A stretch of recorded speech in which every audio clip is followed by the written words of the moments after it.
Selamat datang di Mata Najwa, saya Najwa Shihab, tuan rumah Mata Najwa. Menjadi pejabat hari ini memang mesti menyesuaikan diri dan kondisi. Piawai memanfaatkan media sosial sebagai alat paling aktual agar sosok dapat terus dijual. Tapi kerja sebenar-benarnya butuh pembuktian, menghasilkan karya nyata tak sekedar duduk manis di belakang meja. Jika pemimpin mau menyerap aspirasi, tentu rakyat juga yang akan mengapresiasi. Karena menjadi gaul saja tidak mencukupi, kepemimpinan harus tahan banting dan uji. Inilah Mata Najwa, pejabat kekinian.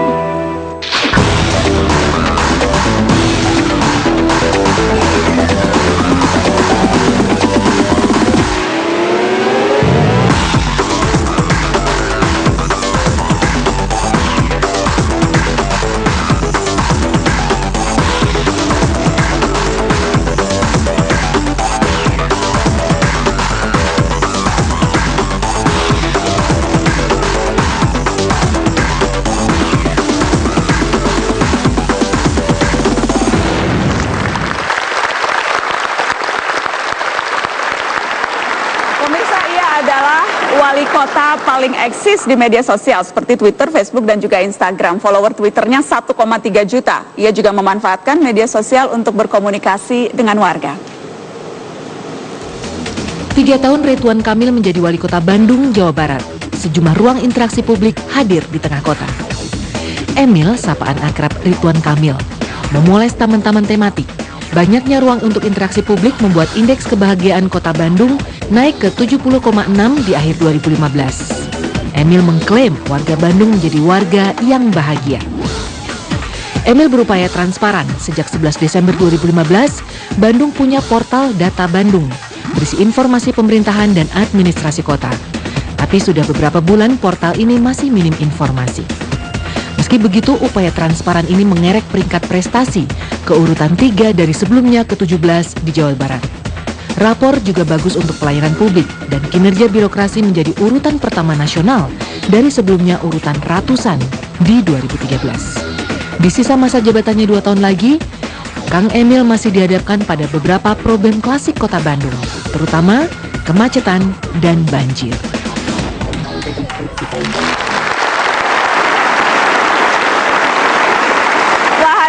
Studio Mata Najwa, Wali Kota Bandung Ridwan Kamil. Selamat malam Kang Emil, terima kasih sudah hadir di Mata Najwa. Pejabat kekinian, itu topik Mata Najwa malam ini dan saya mengundang Anda Kang Emil. Bicara soal kekinian, yang jelas yang paling kini, yang paling banyak dibahas orang adalah ketika minggu lalu Kang Emil konvensi pers memutuskan tidak akan maju bertarung di Pilkada DKI. Betul.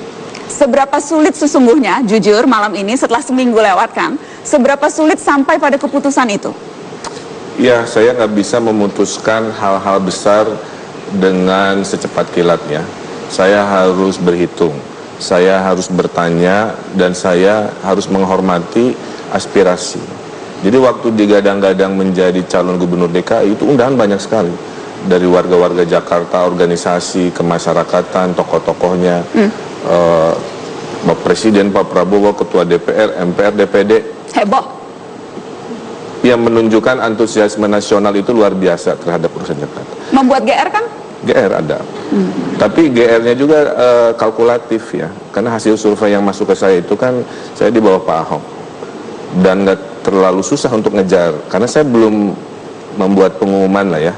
Dulu saya waktu di Bandung, itu mulainya hanya 6%. Tapi dengan teknik macam-macam, kreativitas macam-macam, berakhir 45%. Jadi saya tidak khawatir urusan itu. Hanya PR dan masalah terbesar itu waktu saya bertanya ke warga Bandung.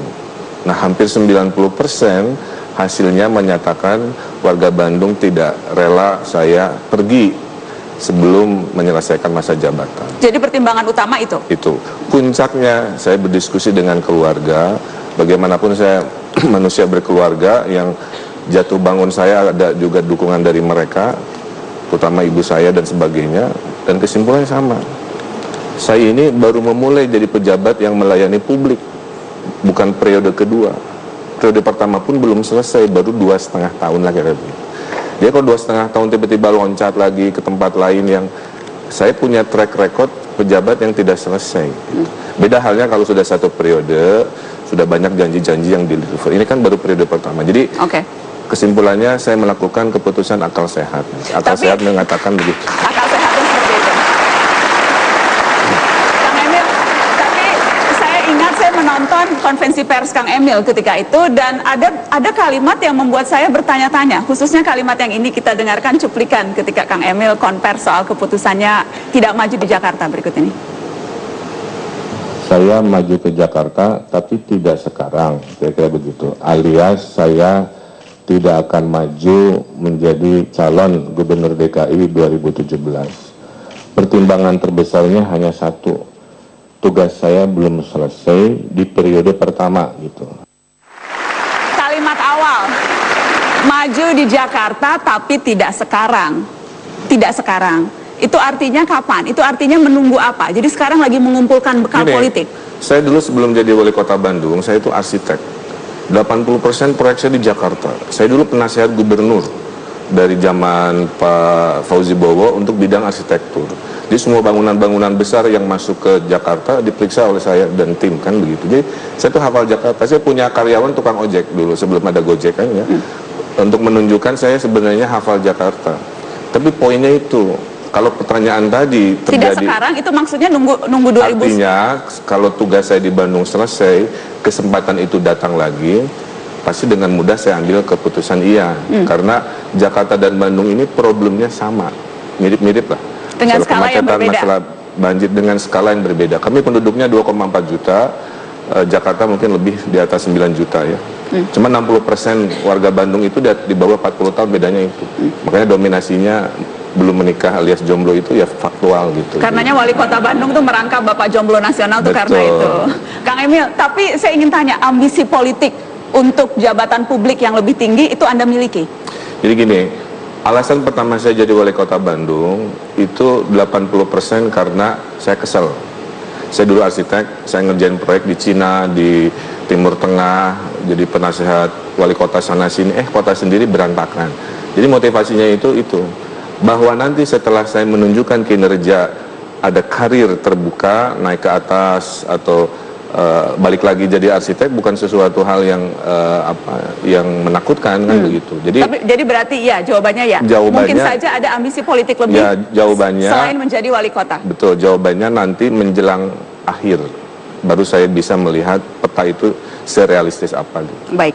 Kalau bicara politik, Kang Emil, Anda merasa kedekatan politik dengan partai politik yang mana ya, Kang? Apakah dengan Gerindra yang waktu itu mengusung secara atau dengan komunikasi, PKS? Karena di Bandung waktu itu saya diusung Gerindra PKS, tentunya dua partai ini yang paling intens. Tapi karena saya ini dosen ITB yang sedang cuti dari jabatan, maka saya tidak boleh menjadi anggota partai kecuali keluar dari PNS. Maka sekarang saya belum anggota partai. Tapi kalau dari komunikasi sudah sewajarnya karena dua partai ini yang mendukung saya di Bandung. Karena kemudian menarik ketika Wakil Ketua Umum Partai Gerindra misalnya membicarakan karir politik Ridwan Kamil. Saya bacakan, katanya alternatifnya itu ada dua. Setelah ini, karir politik Anda, Kang Emil, apakah menjadi Gubernur Jawa Barat atau justru menghadapi Pilpres 2019 mendampingi Prabowo Subianto? Iya, spekulasi orang kan macam-macam ya. 2017 aja tidak terlalu saya fokuskan, 2018 masih jauh, apalagi 2019. Yang bicara Wakil Ketua Umum Partai. Betul, tapi kalau nanti takdirnya ada menjelang 2019, ya saya akan berhitung. Kalau lebih banyak manfaatnya dan memungkinkan, kenapa tidak? Kalaupun enggak saya terlalu pikirin. Kalau terlalu ambisius ya, itu negatifnya. Pada saat nggak dapat suka kecewa. Sakitnya itu kan di sini. Kalau sekarang belum terlalu kepengen. Tapi Kang Emil, pilihan itu menjadi sesuatu yang Anda bayangkan? Pilihan itu semua saya hitung sekarang. Dihitung. Lanjut wali kota Bandung, positifnya gimana, negatifnya gimana. Jika lanjut gubernur Jawa Barat, jika 2019 tiba-tiba ada takdir Tuhan, ada yang melamar saya, juga sedang saya hitung. Tapi tidak saya jadikan ambisi, karena saya ini pakai filosofi air aja ngalir. Ya. Nanti ketemu bentuknya, jadi cangkir, jadi kotak, jadi apa, menjelang akhir-akhir kira begitu. Tapi mau kalau diajak jadi wapresnya Pak Prabowo? Kenapa tidak? Nggak menutup kemungkinan. Kalau wapresnya Pak Jokowi? Kenapa tidak juga? Mau yang mana? Nunggu menjelang aja. Nggak mau jawab. Setelah pariwara kita kembali sama Kang Ridwan Kamil, pejabat kekinian.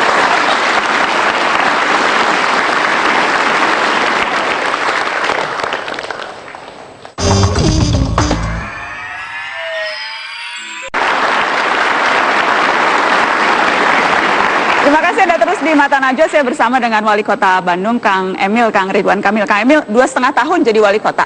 Apa yang menurut Anda paling menantang selama Anda menduduki posisi ini setelah sebelumnya tidak ada pengalaman di birokrasi sama sekali? Adalah mereformasi birokrasi, ya. Karena saya arsitek, jadi kalau urusan fisik tata kota itu keseharian saya. Makanya quick win saya, proyek yang skala pendek, ruang publik, taman itu nggak susah. Tapi yang susah itu merubah birokrasi. Saya lakukan 2 hal. Pertama, merubah gaya kepemimpinan. Saya mempraktekkan namanya Ingmadia Mangunkarso, kepemimpinan di tengah, leadership in the middle. Saya banyak turun, 50% saya di lapangan, mengajak birokrasi berubah, melelahkan, tapi hasilnya alhamdulillah. Kedua, saya going digital dengan teknologi, mengunci, melawan korupsi dengan online PPDB misalkan, perizinan online, sehingga tidak ada lagi warga bertemu dengan petugas, ya. Ada ratusan going digital. Alhamdulillah 2013 saya menjabat, ranking kinerja birokrasi kita ratusan, di atas 200 dari 500 kota. Desember kemarin kita ranking 1, satu-satunya kota yang nilai 80, Kota Bandung. Ini menyemangati saya bahwa perubahan bisa dari yang dulunya pesimis menjadi sesuatu yang berprestasi. Kedua, Adipura.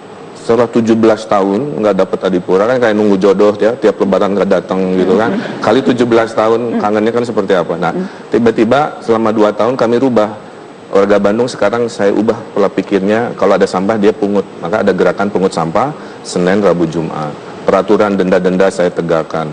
Infrastruktur saya naikkan dan seterusnya. Saya meng-hire 1.500 tukang gorong-gorong baru. 1.500 tukang sampah baru saya sebarkan ke kelurahan dengan konsep desentralisasi. 17 tahun, alhamdulillah. Targetnya tahun ini dapat Adipura, ternyata Tuhan mentakdirkan tahun lalu dapat Adipura. Jadi poinnya, mereformasi di Indonesia itu butuh pemimpinnya ada di lapangan. Butuh pemimpinnya ada di tengah-tengah pasukan. Itu yang Anda temukan ya? Itu kuncinya. Dan itu Anda terapkan? Kang Emil, ada yang menarik, yang juga kekinian dan menarik dari Kota Bandung adalah ketika Anda membuat pengumuman mengajak orang mencoba menjadi wali kota. Kita lihat informasi yang berikut ini.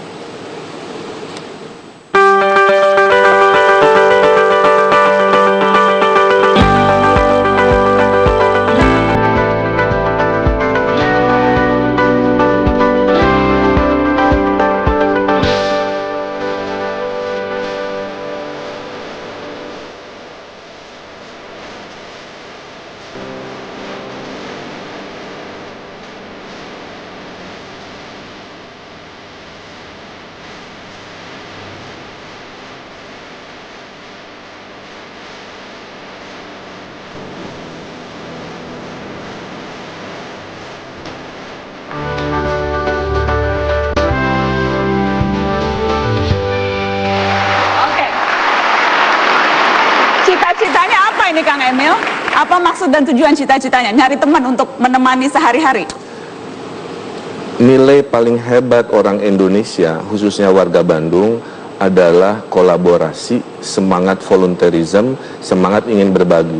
Waktu KA tahun lalu, saya minta relawan 3.000, yang daftar 15.000. Jadi saya sedang memanen sebuah nilai-nilai Pancasila orang Bandung, yaitu berbagi untuk kepentingan kotanya. Tapi karena kan zaman canggih, nggak bisa hanya pengumuman lewat surat. Saya bikin kayak Facebook, daftar dulu, masuk punya akunnya, tiap hari posting ide. Nanti ide yang paling keren kan buat Kota Bandung, karena nggak semua ide harus dari wali kota. Ide bisa dari warga. Banyak tidak yang ikut nih? Lebih dari 300-an ide. Jadi malam ini nanti kita pilih.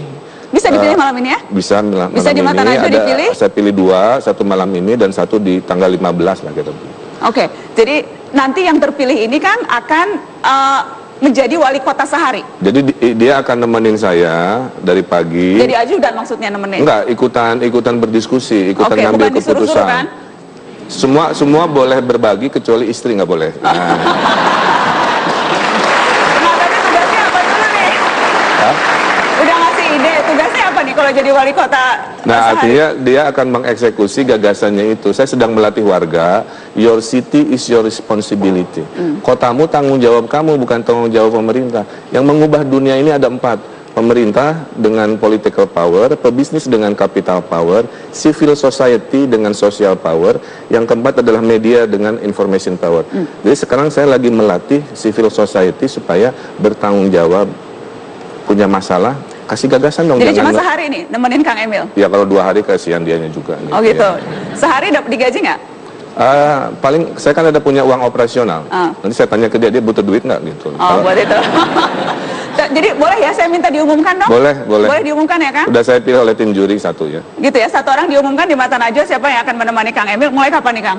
Ya mungkin sekitar minggu depan atau 2 minggu lagi. Boleh ya Kang? Boleh. Mau dong Kang, siapa yang menang? Boleh, ini dari asisten saya. Nah, jeng jeng jeng. Oke, ada 1040 ide dari 3.800 yang mendaftar. Wow. Luar biasa kan. 1000-an ide banyak sekali.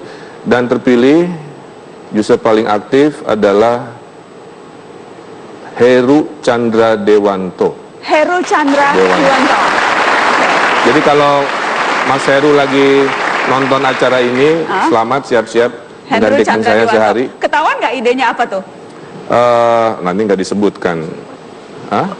Tapi dia yang Belum. paling aktif memberikan ide. Ya, Mas Heru. Dari 1000 terpilih Pak Mas Heru itu berarti kan luar biasa. Iya, Mas Heru. Jadi idenya pasti spektakuler, cuman nggak disebutin di sini. Akan menjadi wali kota sehari bersama Ridwan Kamil.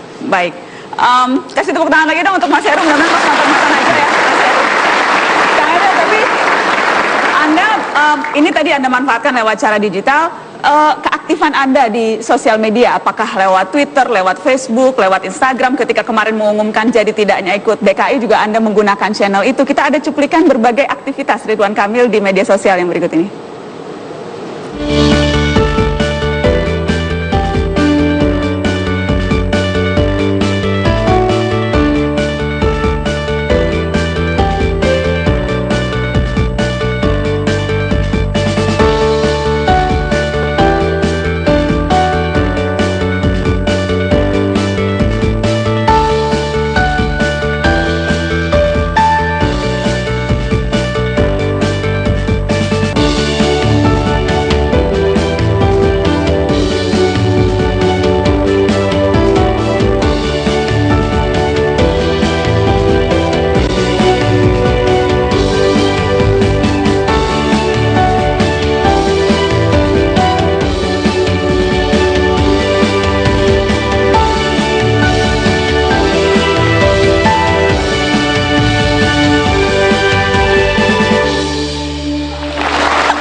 Dari mulai ngomongin jomblo, ngomongin JKT48, ngomongin macam-macam. Jadi channel-channelnya dibaginya seperti apa? Ada nggak yang khusus Twitter, khusus Instagram, khusus Facebook? Ini semua saya pegang sendiri ya. Karena sebelum saya jadi wali kota, saya terbiasa multitasking. Kerjaan beres, media sosial juga beres. Nah di wali kota juga sama. Antara meeting kan kosong, saya bisa media sosial. Lagi perjalanan jalan tol, saya bisa lakukan. Kang Emil kenapa menjelaskan ini? Karena banyak yang protes ya, kok kayaknya nge-tweet mulu gitu. Nah, saya ingin ngasih tahu ya, bahwa kalau pejabat ini banyak di media sosial, bukan berarti produktivitasnya rendah. Dan kepada pejabat yang tidak punya media sosial, bukan berarti dia lebih produktif. Ukurannya kan nanti di akhir tahun ketahuan anggaran serapan berapa, kinerja birokrasi. Jadi dua-duanya bisa dilakukan. Saya ingin membuktikan bahwa 2 hal itu bisa dilakukan bersamaan. Twitter saya 1,3 juta. Instagram yang paling tinggi sekarang rating itunya, percepatannya saya 2,7 juta. Facebook per bulan akun saya itu reachable akunnya 30 juta. Jadi saya Dan maintain. Anda memanfaatkan itu untuk apa saja Kang Emil? Saya hanya fokus good news. Jadi saya nggak akan galau-galau yang lebay gitu ya. Masa sih? Ya. Kadang suka lebay di Instagram. Itu debatable ya. Tapi intinya saya selalu positive news untuk mengimbangi mereka. Dan yang menarik temuannya satu. Kalau saya posting serius, yang komen dikit. Contoh ya, hei warga Bandung, kita menang Adipura setelah 17 tahun. Yang komen 500. Tapi kalau saya bilang, hei jomblo-jomblo, mari segera menikah sebelum terlambat. Yang komen 5.000. Jadi akhirnya kesimpulan saya, pesan serius harus dibungkus oleh tata bahasa yang santai dan humoris. Itu ciri orang Indonesia dan itu nasihat Facebook. Tapi Anda merasakan betul-betul manfaat menggunakan sosial media paling tidak untuk berkomunikasi, Oh, banyak menampung sekali. aspirasi? Komplain warga sekarang bisa ditampung di media sosial. Bandung adalah salah satu kota pertama yang dinas-dinasnya harus punya Twitter. Dulu sebelum dinas punya Twitter, itu komplainnya ke saya ribuan. Sekarang terdistribusi dengan baik. Dari 10 ribuan komplain selama 8 bulan, 90% selesai. Dan satu komplain ada halaman media sosialnya. Jadi saya bisa cek. Sehingga keefektifan ini menunjukkan bahwa kalau kita berinovasi, memanage kota, negara ini dengan cara komunikasi yang interaktif, itu jauh lebih efektif. Mending punya pejabat yang mudah dihubungi atau pejabat yang susah dikontak atau dihubungi. Kan mending yang mudah dihubungi. Dan Anda bisa dengan mudah dihubungi lewat jalur-jalur yang tadi? Modal jempol aja. Modal jempol. Ada tanggapan warga tentang sosok Kang Emil, Kang Ridwan Kamil? Kita lihat tanggapan warga Bandung berikut ini.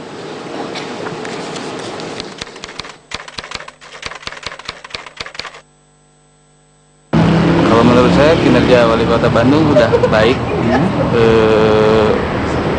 Terlihat dari taman-taman yang tadinya tidak terpakai jadi terpakai sekarang. Terus fasilitas umum untuk masyarakat juga ya alhamdulillah jadi masyarakat ada hiburan murah dan memang ini yang dibutuhkan untuk warga Bandung. Sosmednya juga jadi bikin kita malah jadi ngasih masukan yang baik buat Pak Wali. Terus Pak Wali juga ngasih teguran dan apapun juga lewat sosmed itu jadi baik juga. Kalau mau semuanya seragam harus bikin taman atau diperindah, tolong di kota Bandung itu daerah Bandung Timur ke sana ini diperindah kembali itu Cicadas itu yang kumuh atau mau menjadi daerah kumuh. Itu kalau mau daerah kumuh harus ditata sedemikian rupa kumuhannya, jangan sampai ini masih ada ketimpangan di dalam perusahaan pembangunan kalau berkaitan dengan kasat mata. Ya, tanggapan warga Bandung yang beragam. Nanti akan ada waktu menanggapi setelah pariwara. Tetaplah di Mata Najwa. Pejabat kekinian akan kembali sesaat lagi.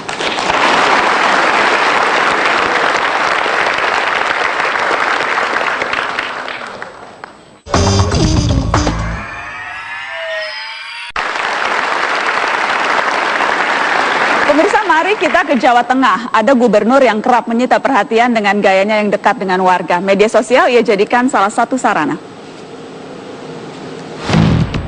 Ganjar Pranowo menggebrak birokrasi di Jawa Tengah ketika November 2013 videonya memerai kepala Badan Kepegawaian Daerah muncul di YouTube.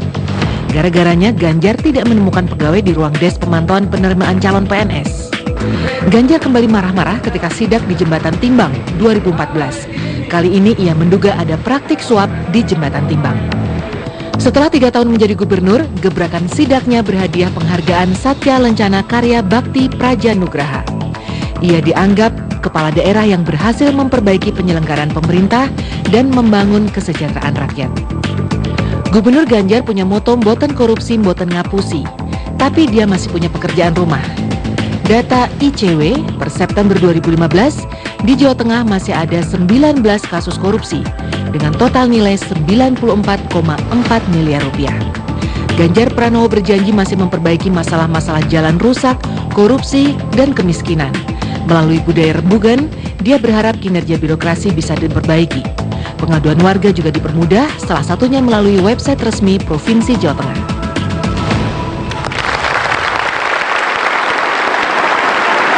Ya, sudah bergabung di Mata Najwa Gubernur Jawa Tengah Ganjar Pranowo. Selamat malam Mas Ganjar, terima kasih sudah hadir di Mata Najwa.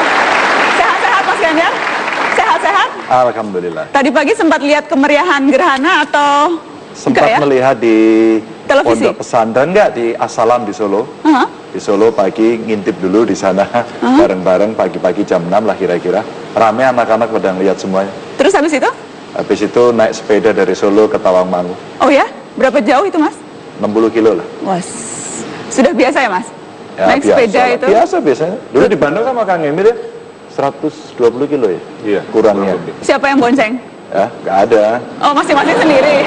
Kirain saling bonceng gitu. Enggak dong. Tapi yang jelas ini menarik, pejabat kekinian Ganjar Pranowo, Ridwan Kamil. Ganjar Pranowo dengan sejak awal selalu aktif di media sosial. Tapi saya ingin bahas terakhir kali bertemu di Balai Kota kan?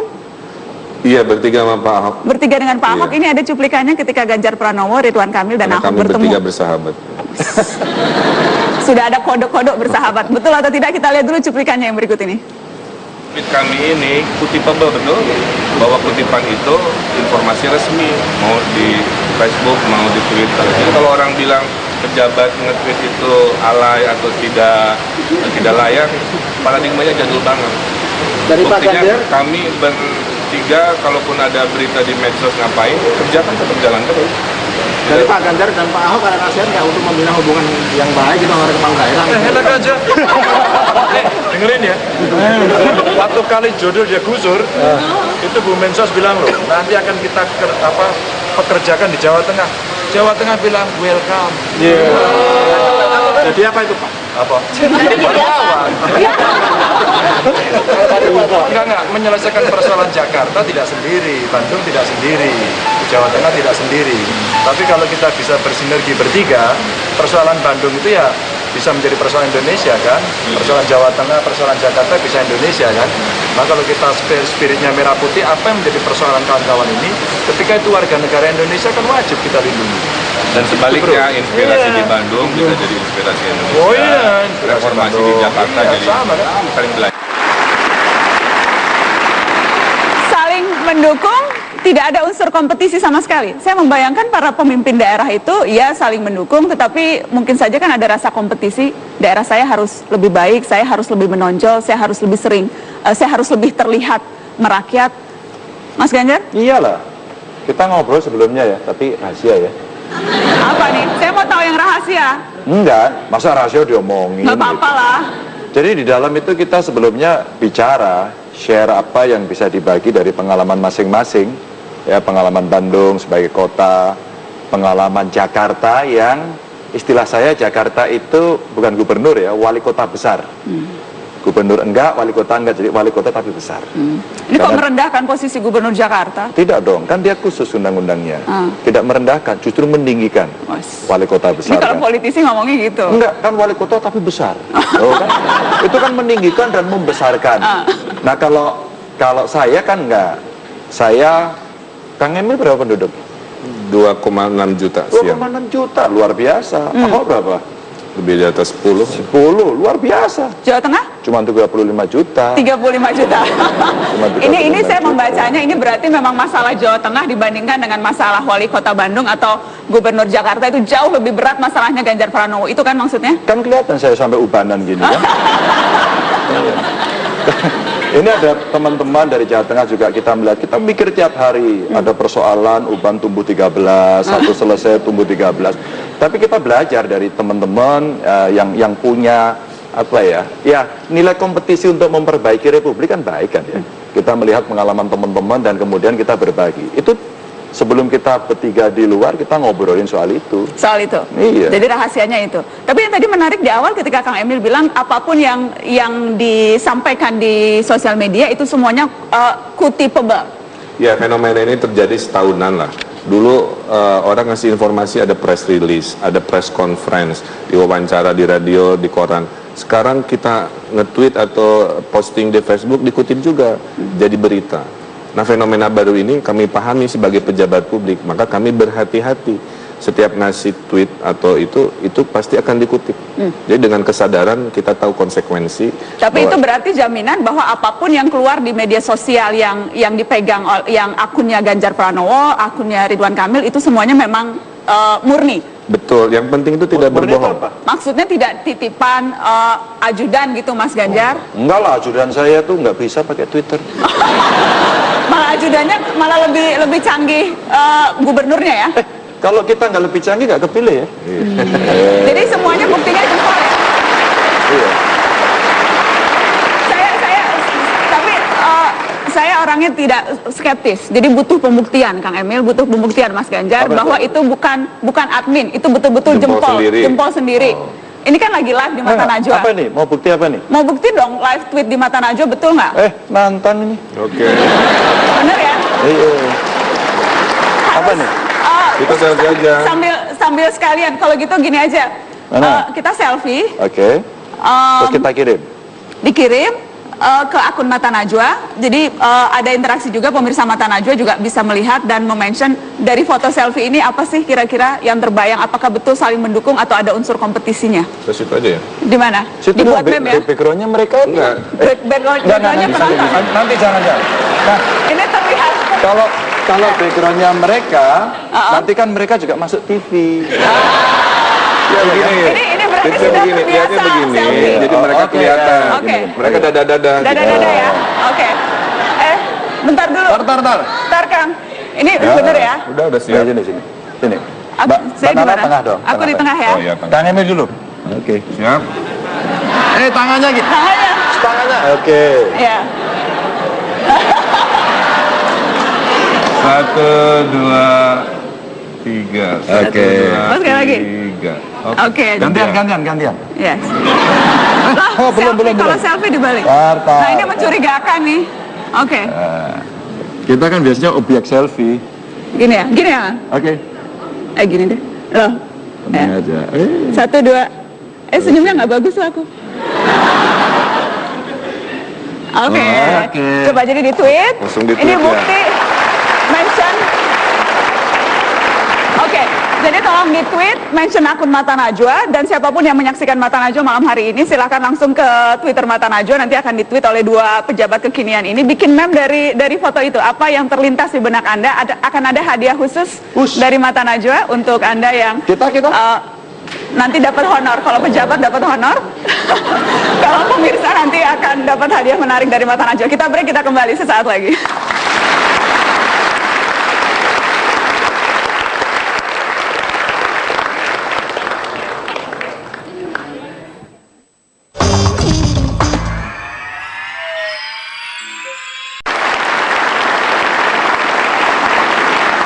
Terima kasih Anda terus di Mata Najwa Pejabat Kekinian. Saya ditemani oleh 2 pemimpin, ada Wali Kota Bandung Kang Emil Ridwan Kamil dan juga Gubernur Jawa Tengah Mas Ganjar Pranowo. Mas Ganjar, pejabat kekinian, apa hal atau isu kekinian yang menurut Anda perlu diketahui orang tentang provinsi yang Anda pimpin sekarang, Jawa Tengah?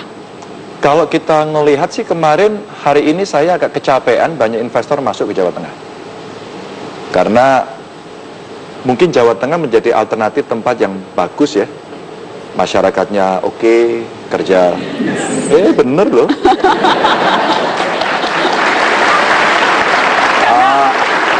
Biasanya Mbak, tiap tahun ada demo buruh, alhamdulillah kemarin enggak. Dan teman-teman buruh di Jawa Tengah bilang, Mas Ganjar saya kasih kado ya, tahun ini untuk pertama kita tidak demo katanya. Tidak demo? Enggak demo, itu menarik. Yang kedua, wisata ya. Wisata ini menarik karena teman-teman di kabupaten kota rata-rata punya potensi. Ada Karimun Jawa, ada Dieng, Borobudur nggak diomongin lagi kali ya. Terus kemudian Sangiran, yang sekarang lagi kita tata. Kebetulan kita kerjasama dengan kementerian, dan ini yang mau coba kita dorong. Ada cumanya Mbak. Apa tuh?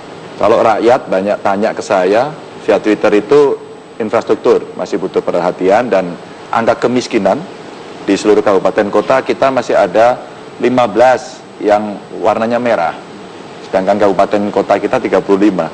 Maka ini yang PR besar saya untuk menekan dan mengurangi ini. Mas, PR besar itu, tantangan itu, kalau kita kaitkan dengan bagaimana gaya memimpin, gaya Ganjar Pranowo, apakah di sosial media, apa di keseharian, seberapa jauh sih kemudian misalnya dikenal dan terkenal itu membantu Anda dalam melaksanakan tugas-tugas ini? Nggak tahu penting apa nggak dikenal ya, nggak ada urusan saya. Membantu tidak? Kalau kemudian dalam konteks bekerja ya, saya meminta kepada SKPD saya, ini memang barang baru. Dulu kan biasanya birokrasi itu lebih pada pakai baju safari, kemana-mana cacat karena nggak bisa buka pintu sendiri, nggak bisa itu. Cacat. Selalu minta dibukain. Minta dibukain, terus kalau datang rombong-rombong orang menyambut semuanya, saya bilang enggak, saya nggak mau dianterin, saya mau sendiri. Nah ternyata ini merubah sikap, merubah perilaku, terus kemudian mereka mengikuti gaya saya. Maka ketika mereka mengikuti, harapan saya cuman simple, mereka mesti dekat dengan masyarakat dan mereka mesti quick respon terhadap persoalannya. Nah repotnya nanti kalau sudah kita berhubungan dengan kawan-kawan di kabupaten kota. Kalau sudah begitu maka saya harus mau untuk membuka komunikasi, membuka ruang, membuka waktu untuk menyampaikan kepada mereka dan kita menunggu jawabannya. Karena biasanya seluruh persoalan hari ini terjadi kalau wali kotanya kayak Kang Emil, lapornya langsung ke Kang Emil. Tapi karena kemudian, lah saya itu Pak, mau ketemu bupati itu bingung caranya Pak. Datang takut sama Satpol PP. Iya kan? Mau medsos, gaptek dia. SMS pelit. Ya, kita mah nggak ada medianya, paling gampang ketemu gubernur, maka kita agak repot-repot dikit nggak apa-apa lah. Karena itulah kenapa ketika Anda melantik kemarin yang terpilih pilkada, pesan Anda kalau tidak salah itu, seluruh bupati harus punya akun media sosial. Enggak lah, masa harus? Oh, tidak harus? Ya, kita bilang saya menghimbau. Menghimbau, kenapa tidak diwajibkan saja?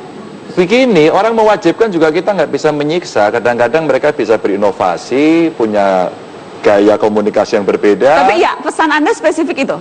Spesifik memang saya bilang. Hari ini eranya sudah digital. Hari ini eranya virtual dan orang tidak perlu bertemu langsung. Maka kalau Anda ingin betul-betul membawa amanah ini setelah Anda terpilih, Anda buka jalur komunikasi seluas-luasnya. Anda bisa sosial media, gunakan. Bisanya cuma SMS lumayan, pakai SMS aja. Tapi tolong nomor Anda lempar ke publik. Terus kemudian buat dialog-dialog yang bisa membuka ruang komunikasi lebih banyak kepada masyarakat. Anda boleh pakai radio, boleh pakai televisi, terserah yang Anda mau. Termasuk mengkomunikasikan kegiatan Anda di YouTube, begitu ya, Mas Ganjar?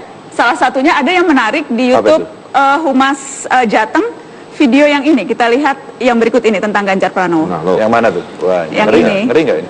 Yang ini.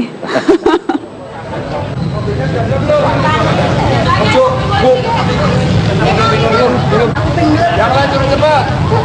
Lihat di ambulan. Ini ambulan nih. Ini ambulan. Kijang suruh maju dulu, Kijang.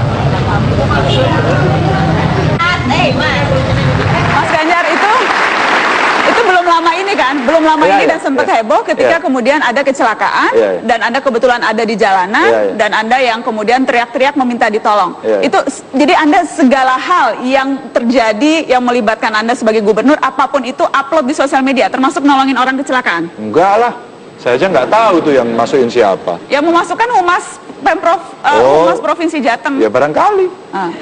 Tapi keterbukaan sampai sebegitunya, segala hal. Enggak selalu. Nggak selalu, kadang-kadang nanti jangan-jangan terlalu genit ya semua dimasukin gitu. Saya nggak mau, saya nggak mau. Cuman memang waktu itu ada teman-teman media yang kumpul komplit, terus kemudian pada saat saya lewat ada yang kecelakaan, sudah megap-megap begitu, nggak ada yang nolongin, semua teriak-teriak. Saya buka jendelanya, saya dada-dada gitu, saya tanya apa itu? Kecelakaan Pak, tolong dulu Pak, tolong gitu. Terus saya kira, loh kok nggak ada yang nolong? Berhenti. Terus kemudian kita tolong.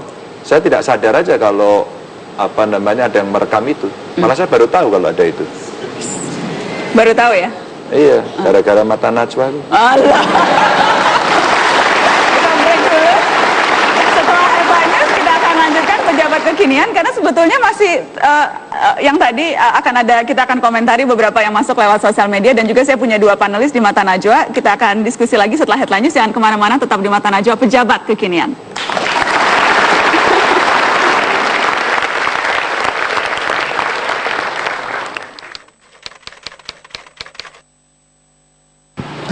Bagus.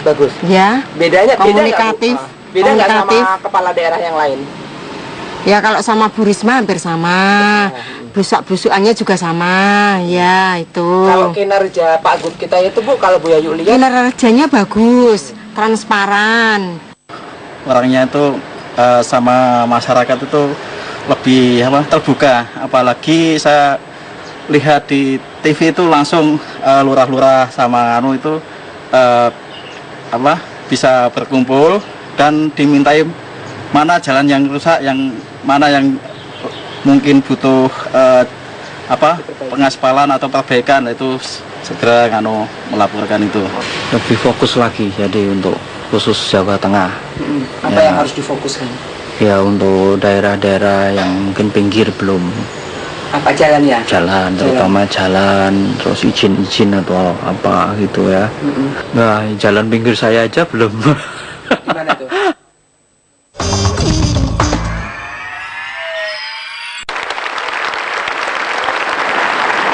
Terima kasih Anda terus di Mata Najwa, malam ini saya bersama dengan dua pejabat kekinian, itu topik Mata Najwa. Ada Kang Emil, Ridwan Kamil, dan juga Mas Ganjar Pranowo, Gubernur Jawa Tengah. Dan saya akan perkenalkan ada dua orang teman saya malam hari ini yang juga di Mata Najwa, yang saya ingin minta komentarnya tentang dua sosok pejabat ini. Ada Direktur Eksekutif CSAS, Mas Philip Sermonte. Selamat malam, terima kasih sudah hadir di Mata Najwa. Kemudian ada Direktur Komunikasi Indonesia Indikator, Rustika Herlambang. Mbak Tika, selamat malam, terima kasih sudah hadir. Saya mau ke Mas Philip dulu, pengamat politik, pejabat kekinian. Apa yang kekinian sih dari dua sosok di depan kita ini? Ya, pejabat kekinian Mas Ridwan Kamil dan Mas Ganjar memiliki satu fenomena yang cukup menarik. Keduanya adalah orang yang sangat sadar dengan media. Keduanya itu bisa menggunakan media sebagai salah satu sarana untuk berpartisipasi atau mengajak partisipasi masyarakat. Yang ketiga, Mas Ganjar dan Pak Ridwan Kamil itu memiliki kemampuan berkomunikasi yang baik di depan publik. Penting ya, pemimpin sadar media itu penting ya Mbak Tika? Sangat penting. Ini dua-duanya sangat sadar media? Betul. Sangat sadar media. Betul, sangat sadar media, dan kita tahu bahwa jangkauan pemberitaannya itu tidak hanya di wilayah mereka, tapi sudah beyond the region. Jadi kalau dia mau punya naik pangkat atau mau naik tingkat, nah dia sudah punya potensi di situ. Karena jadi ngetopnya misalnya, jadi Kang Emil itu ngetopnya tidak hanya di Bandung, Jawa Barat, betul, tapi sudah di luar begitu ya? Betul. Mas Ganjar juga seperti itu? Demikian juga. Jadi keduanya itu memiliki jangkauan persebaran berita. Daerah-daerah lain suka mengintip apa yang dilakukan oleh Ridwan Kamil, apa yang dilakukan oleh Mas Ganjar, dan kemudian menirunya atau membicarakannya di daerah sana gitu. Oke, kita kasih tepuk tangan dong untuk Mbak Tika. Ya. Dan satu hal lagi yang paling menarik dari keduanya itu adalah kalau dalam istilah kawan saya Iman Sugema, mereka tuh mediagenik. Nah, mediagenik. Kalau kita tahu fotogenik, jadi kalau di foto ganteng gitu kan.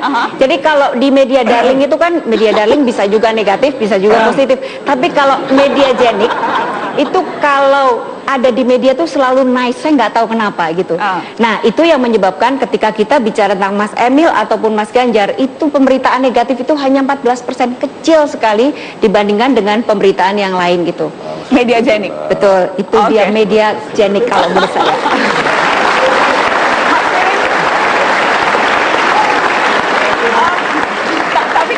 Secara politik itu kan bisa serba salah kan, pejabat kalau misalnya dianggap terlalu mediagenik, kemudian dinilai wah ini memang pencitraan, memang jagonya pencitraan nih dua-duanya begitu. Jadi bisa serba salah, bisa juga kemudian bagaimana menilai yang ini memang kerja, yang ini memang hanya untuk kepentingan media. Yang kekinian dari mereka ini. Ya, Mas Philip, sorry. Kalau saya lihat sebenarnya begini, pada akhirnya yang akan, tadi Kang Emil udah bilang, pada akhirnya kinerja yang akan menentukan. Mungkin akhir tahun dilihat serapannya bagaimana, apakah ada perbaikan, jalan, dan seterusnya. Tapi yang menarik sebetulnya adalah, tadi mereka bilang mau bekerja sama. Tapi media sosial itu sebetulnya membuat mereka... Bagaimana? Media sosial membuat mereka ini berkompetisi. Kenapa? Karena rakyatnya membandingkan. Orang Surabaya, orang di sekitar Surabaya pasti melihat, kok kota saya nggak seperti Bu Risma misalnya gitu. Atau kota Jakarta melihat misalnya Kang Emil ramah tamah. Tapi orang Bandung kadang-kadang melihat Kang Emil kurang keras, misalnya dibandingkan dengan Ahok. Pada akhirnya sebenarnya media sosial itu membuat mereka saling berkompetisi. Yang ketiga menurut saya yang penting adalah ke depan ini pemimpin nasional kita akan datang dari daerah-daerah. Pak Jokowi sudah mulai, dan kemudian sekarang kita punya banyak pemimpin daerah yang bagus-bagus. Saya kira 5 tahun lagi, 10 tahun lagi kalau Pilpres itu banyak calon-calon dari wali kota, gubernur, dan lain-lain. Karena sekarang eranya itu era pelayanan publik. Orang mau lihat apakah banjir selesai, nggak ada lagi demam berdarah, atau jalanan nggak rusak lagi. Jadi orientasinya itu sudah pelayanan publik seperti yang dilakukan oleh Pak Ganjar dengan Kang Emil gitu. Bukan lagi urusan politik yang tinggi-tinggi. Orang mau lihat apakah hari ini jadi lebih baik atau tidak. Dan dua orang ini saya kira mudah-mudahan kapan-kapan bisa jadi calon yang bertarung di level yang lebih tinggi. Gitu ya. Satu pertanyaan lagi untuk Mas Philip. Tadi di awal disebutkan bahwa saling mendukung. Tapi sesungguhnya kan Anda membaca tidak ada unsur kompetisi sesungguhnya di antara pemimpin-pemimpin ini? Ada, mereka pasti berkompetisi kok. Karena semua politisi itu pada akhirnya tujuannya kalau karir di Indonesia ya jelas mau jadi presiden. Nggak ada politisi yang saya mau segini aja, nggak mungkin. Dan itu baik, bukan buruk ya. tapi kemudian mereka harus membuktikan di daerah masing-masing. Tadi Kang Emil juga saya kira menyenangkan juga, terbuka. Kalau takdirnya ada, dia bilang nggak malu-malu kayak yang lain-lain kan. Kalau ditanya, wah enggak, saya nggak mau. Kalau Kang Emil bilang kalau takdirnya memang ada, Kang Emil bisa. nggak malu-malu ya? Ya, kalau Kang Ganjar saya nggak tahu, mungkin bisa ditanya sekarang. Malu, malu. Kalau ini malu-maluin. Malu-maluin. Jadi, tapi sangat sah, sangat wajar punya ambisi politik lebih. Wajar, dan saya kira kalau misalnya yang bertarung orang-orang baik, yang untung kita ini masyarakat milih, karena kita akan memilih dari yang baik-baik. Kita akan break setelah pariwara. Tetaplah di Mata Najwa, kami kembali sesaat lagi.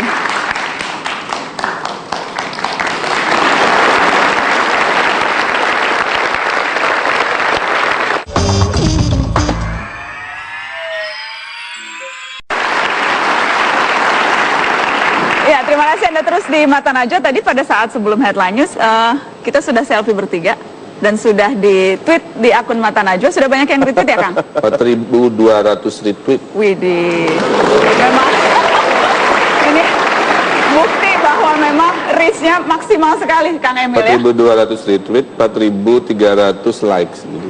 Oh, di Facebook, karena ditaruh di Facebook juga? Oh, di Twitter, Yeah, oke. Yang love, gambar love. Wih, gambar love. Ada beberapa bisa kita tunjukkan nggak? Apa komentar orang tentang Kang Emil, Mas Ganjar? Kita lihat sama-sama. Halo Ahok, butuh lawan. Wih deh. Ini nantangin nih. Nggak peduli sama umur, yang penting menang banyak. Coba pejabat publik seperti beliau-beliau. Cie. Ada yang nanya, cocok jadi presiden, penasihat ampuh, wakil presiden. Situ udah nggak jomblok ya, mantap. Ada lagi? Oh, banyak yang lain. Emang kalau orang Indonesia tuh dikasih sesuatu cepet banget kreatifnya ya, Mas Ganjar? Oh iya. Jadi fenomena yang muncul itu ternyata partisipasi masyarakat terhadap apa yang keluar di media, khususnya media sosial kan gratis ya. Ya. Mereka itu sangat tinggi sekali antusiasmenya. Maka kalau kemudian kita bisa menggunakan itu sebagai pejabat publik, sebenarnya kita bisa merespon sebuah peristiwa dengan kejujuran. Kecuali haters. Tapi kalau mereka bisa melihat seperti ini, mereka langsung respon.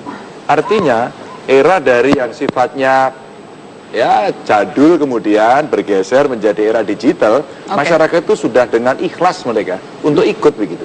Ada beberapa kutipan gambaran bagaimana Ganjar Pranowo memanfaatkan Twitter sebagai pejabat kekinian. Kita lihat yang berikut ini. Dari pengalaman Anda selama ini, apa yang paling efektif? Ada tidak satu peristiwa tertentu, kejadian tertentu yang Anda anggap ini bukti betapa efektifnya menangani persoalan-persoalan publik lewat saluran-saluran seperti ini? Oh banyak. Kalau kasus yang terjadi, saya pernah copot orang karena di Samsat dia minta duit sama masyarakat dan masyarakatnya pintar.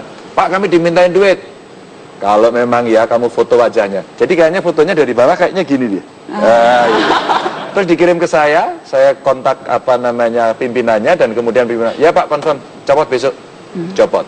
Lalu ibu-ibu yang diusir dari, katanya sih diusir oleh anaknya, dia tidur di pos ronda, tidak lebih dari 2 jam sudah diambil, terus kemudian dibawa ke Resos. Ada orang yang kena kanker di tangannya segede bola, nggak diambil, saya telepon sama bupatinya dan sangat menyebalkan, karena bupatinya bilang, Bupati mana Mas? Ada deh. Disebut dong kalau menyebalkan. Jangan, kasihan. Oke. Terus waktu saya telepon, Bapak punya warga yang kena kanker ya? Nggak bisa ditolong, dia tidur di rumah. Iya Pak, betul Pak. Ada petunjuk. Hari gini masih minta petunjuk. Saya bilang, sudahlah saya jemput, rumah sakit saya minta diambil, dan itu ternyata banyak menyelesaikan, termasuk tadi komplain-komplain jalan rusak, pungutan di sekolah. Biasanya Mbak, banyak laporan BPJS, berapa harga SIM, kenapa listrik saya mati, PDAM tidak mengalir. Hal-hal keseharian begitu ya, hal-hal keseharian. Rakyat itu urusannya keseharian, kecuali elit. Kecuali elit. Ya. Dan rata-rata memang yang mengadu ke gubernur, ke pemimpin, orang-orang yang memang membutuhkan jawaban keseharian secara real. Kita kasih tepuk tangan Mas Ganjar. Saya minta komentar Kang Emil. Apa yang paling real? Karena pengikutnya kan luar biasa banyak Kang Emil di berbagai sosmed. Ada 1, 2, 3 peristiwa yang bisa di-share bagaimana itu efektif menyelesaikan persoalan real di kota Anda? Ya banyak, tadi ada nenek-nenek ketabrak angkot, terus ditolong oleh warga bingung harus bagaimana. Dia foto bersama korbannya, dia mention saya. Dalam hitungan menit, karena kebetulan langsung saya buka, saya telepon dinsos, saya telepon camatnya. Hitungan setengah jam, nenek-nenek itu udah ke rumah sakit ditolong. Dan karena dinsos saya sudah sangat melek Twitter, dia foto waktu nenek-neneknya sudah diurus oleh rumah sakit. Itu hitungan setengah jam dari peristiwa si anak itu melaporkan peristiwa. Tapi ada juga kebiasaan warga kota ya, dia kalau ada peristiwa panik duluan. Jadi dia masuk ke ATM, ada kakek-kakek tergeletak, dia foto, panik lapor saya, Pak Wali ada orang kemungkinan meninggal gitu kan. Saya kirim Satpol PP, saya kirim dinas sosial, pas dicek kakek-kakek itu lagi ngadem karena ber-AC di atas. Jadi akhirnya saya bilang, hei warga Bandung, kalau minta tolong ke saya, cek dulu, bener nggak masalahnya. Jangan ada sampah bukan diambil di foto gitu kan. Pak sampah gitu kan enggak. Dan sebagainya. Jadi ada, karena kebiasaan wali kotanya, pejabatnya mudah dihubungi, sekarang ada kemanjaan juga, dikit-dikit lapor untuk sesuatu hal yang sebenarnya mereka bisa beresin sendiri. Contohnya kayak tadi. Nah, di Bandung itu sekarang saya agak lebih rileks karena semua dinas saya sudah melek Twitter. Dan saya bikin budaya baru, kalau kerja harus pakai foto. Jadi before and after, jalan bolong, di komplain warga, saya bilang kirim, setelah itu difoto, jalannya udah selesai. Warga tanya, apa kerjanya Pak? Tinggal saya forward aja fotonya. Jadi kalau di Bandung nanti lihat ada Satpol PP lagi foto sama topeng monyet, nah itu tugas wali kota gitu. Bahwa dia sedang bertugas mengamankan topeng monyet gitu. Oke. Kang Emil, tapi kemarin itu sempat ada yang heboh kan, yang melibatkan Kang Emil dan juga Pemkot Surabaya. Ya gini, ada dulu informasinya, kita lihat film. Sempat ada yang heboh, yang ramai di sosial media, kita lihat yang berikut ini. Kang Emil, saya break dulu supaya tambah penasaran apa tanggapan Ridwan Kamil soal katanya terlalu baper, bawa-bawa perasaan waktu urusan dengan Pemkot Surabaya. Setelah pariwara, tetap di Mata Najwa.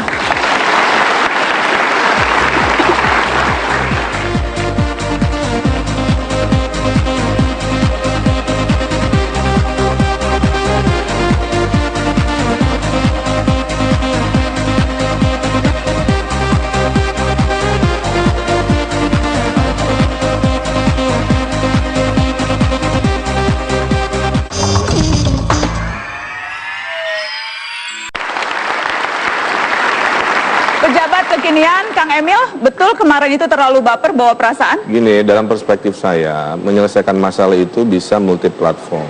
Bisa via telepon, bisa via fax, surat menyurat, bisa juga dengan media sosial. Kan seperti tadi disampaikan, kita banyak menyelesaikan masalah juga dengan secuil satu paragraf selesai urusan. Nah, atau menciptakan masalah baru. Jangan-jangan yang kemarin itu menciptakan masalah baru. Itu karena persepsi, ya. Persepsi, ada pihak-pihak yang tidak biasa melihat cara penyampaian komunikasi, penyampaian solusi dengan cara-cara seperti ini. Jadi saya terima. Nah, kalau ternyata persepsinya berbeda, di forum ini saya minta maaf lah, kira-kira begitu ya. Karena bonek Viking ini bersaudara, jadi tetap harus dipertahankan. Jadi itu hanya kesalahpahaman. Betul, tapi tidak mengurangi faktanya. Oh, tidak mengurangi fakta. Baik. Mbak Tika, saya tahu Indonesia lembaga Anda punya semacam rapot begitu. Bagaimana rapot dua pejabat ini kalau kita pakai ukuran sosial media dan kemanfaatannya untuk publik, bukan hanya sebatas untuk eksis, tapi untuk publik. Baik, ya terima kasih. Kalau kita mau tahu siapa yang juara nge-tweet di antara Mas Ganjar dan Mas Emil, yang menang adalah Mas Ganjar. Karena dalam 1 bulan dia nge-tweet sampai 2000 tweet, Mbak. Wis. Ya. Ya. Tetapi tweet ya? 2000 tweet dalam 1 bulan. Bisa dibayangkan di bulan Februari cuman 29 hari ada 2000 tweet. Nah, kalau kita bisa melihat respon, jadi orang yang nge-tweet dengan menyebut nama Ridwan Kamil atau Ganjar, itu yang menang Mas Emil. Yang menang Mas Emil kalah? Mas Emil. Mas Emil menang. Oke. Ya, dia ada dalam bulan Februari itu dia mencapai hampir 100.000 tweet terkait sama hanya Ridwan Kamil mention. Yang men-tweet mention Ridwan Kamil hampir dia sekitar 98.000 tweet. Tetapi 64 diantaranya bicara tentang pilkada DKI gitu. Nah, sementara Mas Ganjar hanya 21% bicara tentang pilkada DKI dan jumlah Twitternya sebanyak 17.000 tweet dalam 1 bulan terakhir. Nah, terus ketika kita bicara, kita bandingkan nih, sebenarnya yang para perempuan itu ngefansnya sama Mas Ganjar atau sama Mas Emil. Nah, kita bisa lihat bahwa Mas Ridwan Kamil direspon sebanyak 56% oleh laki-laki, Mas.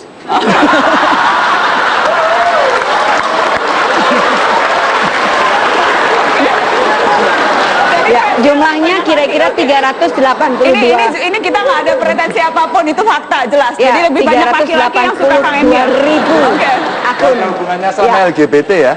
Ya, betul. Mas Ganjar Pranowo direspon oleh 61%.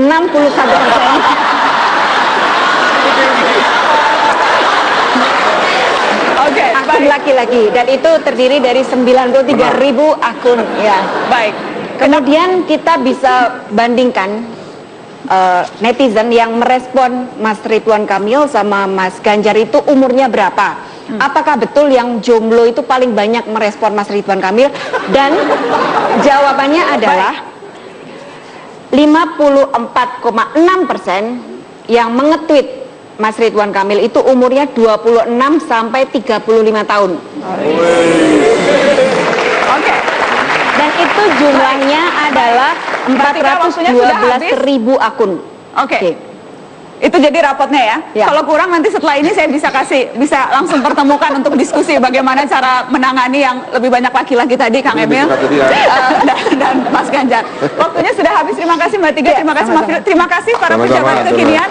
Kang Emil terima kasih sudah hadir. Mas Ganjar terima kasih sudah hadir. Sekali waktunya sudah habis, tapi terima kasih paling besar tentunya kepada Anda yang sudah menyaksikan Mata Najwa malam hari ini. Saya Najwa Shihab undur diri, selamat malam, sampai jumpa. Thank you Mas Ganjar, sorry waktunya sudah.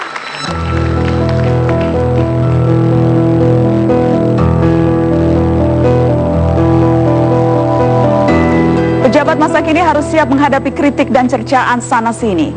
Karena arus informasi mengalir dengan kencang, interaksi pun menjadi lebih gampang. Apalagi sekarang zamannya digital, kurang lengkap jika tidak eksis di media sosial. Kerja dan hasil karya cepat disosialisasikan, kritik dan keluhan dapat langsung disampaikan.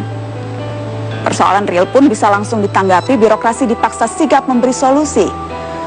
Pejabat lebih mudah dijangkau rakyat seakan-akan nyaris tanpa sekat. Tak salah juga menjadi terkenal jika diimbangi dengan kerja yang total. Kini tinggal mengutamakan realisasi, membuktikan semua janji dan kerja tanpa basa-basi. Itulah pemimpin yang akan mendatangkan kemaslahatan, tidak sekedar pamer gaya kekinian.